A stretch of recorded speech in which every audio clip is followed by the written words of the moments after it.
Hi everyone, so आजको video चाहिँ हामीले बनाउने अरु भिडियो भन्दा भिन्न छ है एज द टाइटल सजेस्ट हामीले चाहिँ युजुअली नेपालमा कुन फोन किन्दा बेटर हुन्छ भनेर भिडियो बनाइरहेको हुन्छौं तर अहिले चाहिँ नेपाली मार्केटमा प्रशस्त फोनहरु छन् जुन चाहिँ वर्थ इट छैनन् के आफ्नो प्राइसको लागि किनभने there are better phones available for that price so यो भिडियोमा चाहिँ म अहिलेको समयमा अभोइड गर्नुपर्ने भ्याल्यु फर मनी नभएका फोन्सहरुको बारेमा कुरा गर्ने छु है त र एन्डको दुई तीनवटा फोन त शकिङ नै छन् सो अन्तिमसम्म हेर्नु होला अहिलेको लागि चाहिँ लेट्स गेट स्टार्टेड ल सुरुमा त यदि तपाईको बजेट 35 देखि 40 हजार छ भने मार्केटमा अनरको X9C स्मार्ट र अनर 400 लाइट फोन्सहरुको अप्सन्स चाहिँ प्रशस्तै पाउनुहुन्छ तर मेरो विचारमा चाहिँ यी फोन्सहरु त्यति भ्याल्यु फर मनी चाहिँ छैनन्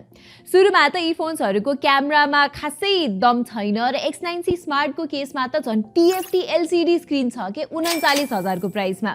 धेरै जनाले चाहिँ अब X9C स्मार्टलाई X9C जस्तै भनेर झुक्किनु हुन्छ तर हैन है these are completely different phones X9C चाहिँ आफ्नो प्राइसको लागि ठिकै फोन थियो मेन USP त्यसको ड्युरेबिलिटी थियो तर X9C स्मार्ट चाहिँ अर्कै हो Dimensity 7025 चिपसेट आउँछ के जुन चाहिँ Snapdragon 695 जस्तै नै हो र यो चिपसेट चाहिँ खासमा भन्नु पर्दाखेरि 30000 मुनिको प्राइसमा आउनु पर्ने चिपसेट हो Same with Honor 400 Lite, Dimensity 7025 for 40,000 rupees चाहिँ worth it नै छैन के यो फोनको डिजाइन र डिस्प्ले चाहिँ राम्रो छ है अनि IP65 dust and water resistance पनि छ तर हामीले क्यामेरा टेस्ट गरिराख्दाखेरि चाहिँ एकदमै नै बिलो एभरेज लाग्यो हामीलाई क्यामेरा पर्फर्मेन्स हामीले चाहिँ Honor 400 र 400 Pro को भिडियोमा दुवै फोनको धेरै नै प्रशंसा गरेको थियौं तर 400 Lite चाहिँ हामीलाई त्यति इम्प्रेसिभ लागेन के 25 देखि 30 हजार को फोनमा हुने जस्तो क्यामेरा र पर्फर्मेन्स तपाईले यसमा पाउनुहुन्छ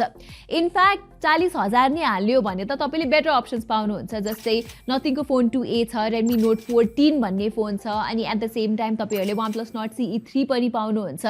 र Infinix को GT30 Pro चाहिँ नेपालमा चाँडै नै लन्च हुँदैछ Nord CE5 is also around the corner so Honor X9C Smart र 400 Lite चाहिँ अभोइड नै गर्दा ठीक होला अहिलेको लागि चाहिँ नेक्स्ट भनेको चाहिँ हाम्रो लिस्टमा Samsung को फोन परेको छ तपाईहरुलाई त थाहा नै होला कि Samsung ले चाहिँ आफ्नो A सिरिज फोन्सहरुलाई पुरै अपग्रेड गरेको छ के यसपाली देखि A16 देखि लिएर A56 सम्मको लाइनअप छ र यो A सिरिजमा चाहिँ अलिकति अनौठो प्रोडक्ट पनि छ जसको चाहिँ हामीले भिडियो पनि बनाएनौं किनभने त्यति राम्रो नै लागेन के हामीलाई यो फोन र यो फोन चाहिँ Samsung को Galaxy A26 हो सुरुमा त यो फोनलाई 46000 रुपैयाँ पर्छ र यसको क्यामेरा पर्फर्मेन्स निकै एभरेज छ त्यसपछि चाहिँ यहाँ Exynos 1380 प्रोसेसर छ जुन चाहिँ 2 वर्ष पुरानो चिपसेट हो र पर्फर्मेन्स खासै राम्रो पनि छैन अन टप अफ दैट यो फोनको भाइब्रेसन फिडब्याक राम्रो छैन अनि अडियो क्वालिटी पनि सोसो मात्रै छ र लुक एट दिस आउटडेटेड नच के हुन त IP67 dust and water resistance यो फोनमा छ तर पनि अब 46000 रुपैयाँ हालेर A26 किन्नु चाहिँ मलाई वर्थ इटै लागेन के प्लस पहिला A24 A25 चाहिँ 40000 मुनिको प्राइसमा आउँथे र ठिकै हुन्थ्यो के तर अहिले चाहिँ त्यस्तो छैन इनफ्याक्ट यही सिमिलर प्राइस रेन्जमा चाहिँ तपाईलाई Samsung कै फोन चाहिएको छ भने चाहिँ Samsung को Galaxy A36 बेटर अप्सन हुन जान्छ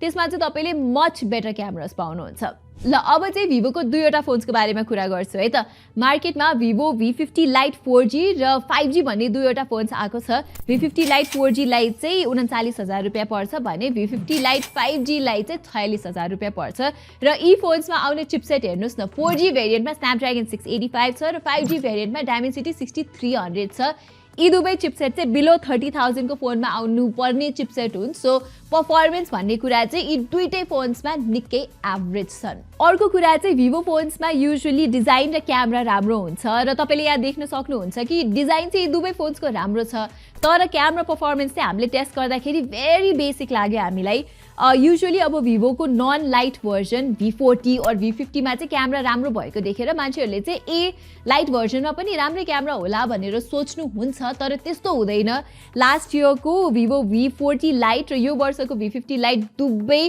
खासै राम्रो भ्याल्यु फर मनी प्रोडक्ट होइनन् यी दुवै फोन्समा चाहिँ राम्रो भनेको डिस्प्ले र ब्याट्री लाइफ हुन् तर 40-45 हजार हालिसकेपछि क्यामेरा र पर्फर्मेन्स जस्तो इम्पोर्टेन्ट कुरामा कम्प्रोमाइज गर्नु चाहिँ ठीक होइन जस्तो लाग्छ मलाई नेक्स्ट अप चाहिँ हाम्रो लिस्टमा मोटोरोलाको H50 फ्युजन भन्ने फोन छ जुन चाहिँ हालसालै नेपालमा CG ग्रुपले 47,000 रुपियाँमा लन्च गरेको थियो है त। र मलाई चाहिँ आफ्नो प्राइसको लागि यो फोन त्यस्तो खासै दमदार लागेन। सुरुमा त लास्ट इयर लन्च भएको फोन हो र अहिले यो फोन इन्डियामा 19,000 मा आउँछ कि र नेपालमा चाहिँ more than twice the cost छ यसको। प्लस मोटोरोला फोन्सको अर्को इस्यु भनेको चाहिँ टाइमली अपडेट नै आउँदैन कि। OS अपडेट त अब टाढाको कुरा हो, सिक्योरिटी अपडेट्स पनि अक्कल झुक्कल मात्रै आउँछ। तर टु बी फेयर यो फोनको स्पेक्स नराम्रो चाहिँ होइन है, गुड नै छ, तर धेरै नै प्राइस बढी छ कि यो फोनको नेपालमा। सो यो फोन किन्नु भन्दा त यही प्राइसमा नथिङ फोन 3A छ जसमा चाहिँ तपाईँले मोटोरोला जस्तै क्लिन UI पाउनुहुन्छ र अपडेट्स पनि टाइममा आउँछ अनि ओभरअल स्पेक्स अनि क्यामेरा पर्फर्मेन्स पनि बेटर छ।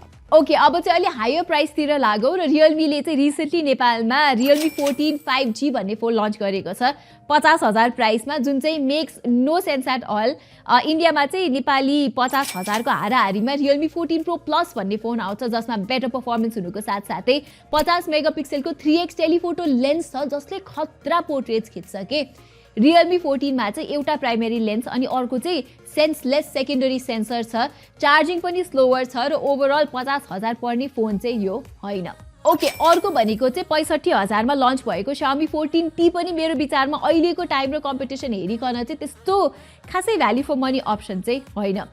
युजुअली चाहिँ Xiaomiले नेपालमा फोन चाहिँ भ्याल्यु फर मनी प्राइसमा नै लन्च गरेको छ, स्पेसली रेडमी सिरिजको फोन्सहरू चाहिँ एकदमै पपुलर छ नेपालमा। तर यो फोनको केसमा चाहिँ अलिकति ढिला लन्च भयो सबैभन्दा सुरुमा त, अनि यो चाहिँ 2024 को मोडल हो के। र पर्फर्मेन्स एस्पेक्ट राम्रो भए तापनि यो फोनको मेन एस्पेक्ट जुन चाहिँ क्यामेरा हो नि it's quite weak. Leica cameras यान त्यान भनेर एडभर्टाइज गरे पनि यो फोनको क्यामेरा टेस्ट गर्दा चाहिँ आई वाज रियली डिसअपोइन्टेड के। अब Xiaomi 15 अल्ट्राको लाइका क्यामेरा राम्रो छ नि त, तर 14T को क्यामेरा चाहिँ it's quite the opposite. Xiaomi 14T को पर्फर्मेन्स चाहिँ गुड छ है, त्यो चाहिँ मान्नै पर्छ, especially for performance centric users. तर त्यो बाहेक मलाई चाहिँ यो फोनको डिजाइनदेखि लिएर लाइका क्यामेरा, ब्याट्री ब्याकअप सबै एभरेज लागेको छ टेस्ट गर्दाखेरि।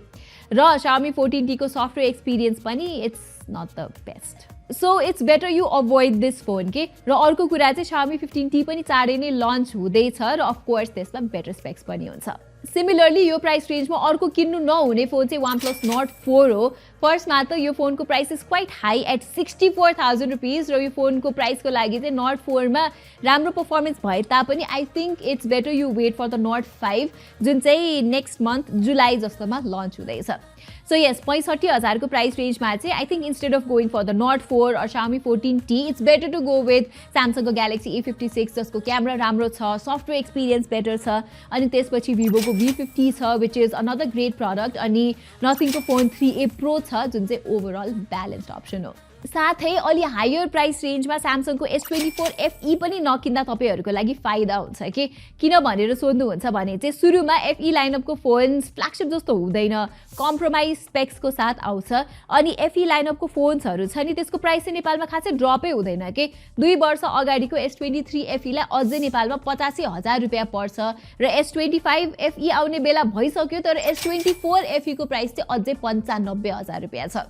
सो स्यामसङको FE फोन्सहरू किन्नु भन्दा त बरु 10,000 रुपियाँ थपेर 1,05,000 मा त स्यामसङकै फ्ल्यागसिप S25 नै लिँदा ठिक हो। Just look at this screenshot, इन्डियामा चाहिँ S24 FE को प्राइस घटेर 35,000 रुपियाँमा झरिसक्यो, तर नेपालमा चाहिँ लन्च प्राइसमै अझै पनि अड्किरहेछ। बरु 90,000 जस्तोमा चाहिँ Honor 400 Pro makes more sense के। र चाँडै नथिङको फोन 3 पनि सिमिलर प्राइस रेन्जमा आउने हल्ला छ। सो S23 र S24 FE भन्दा चाहिँ those phone look better. Again phone नराम्रो छ भन्न खोजेको चाहिँ होइन, तर प्राइसिङ चाहिँ after all this time does not make sense के।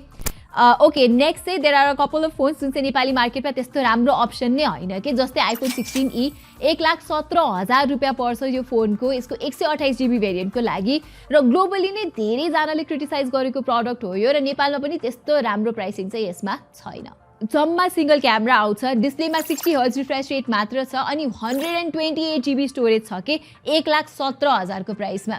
त्यति पैसा हाल्ने नै हो भने त बरु iPhone 16 अलिकति पैसा थपेर लिने, और iPhone 15 प्रोहरूको सेकेन्ड ह्यान्ड डिल्स खोज्ने, और good idea is to simply wait for the iPhone 17 series. iPhone 16e चाहिँ कहिले वर्थ इट हुन्छ भने जब 5-7 महिनापछि प्राइस ड्रप भएर 90-95 हजारमा आउँछ नि त्यति बेला मात्र किन्दा ठिक हुन्छ के केही सोच्न सकिन्छ त्यो बेलामा तर अहिलेको प्राइसमा चाहिँ iPhone 16e रेकमेन्ड गर्न गाह्रो छ लास्टली मेरो डोन्ट बाई दिस फोन्सको लिस्टमा भएको अर्को प्रडक्ट चाहिँ अलिकति कन्ट्रोभर्सियल छ है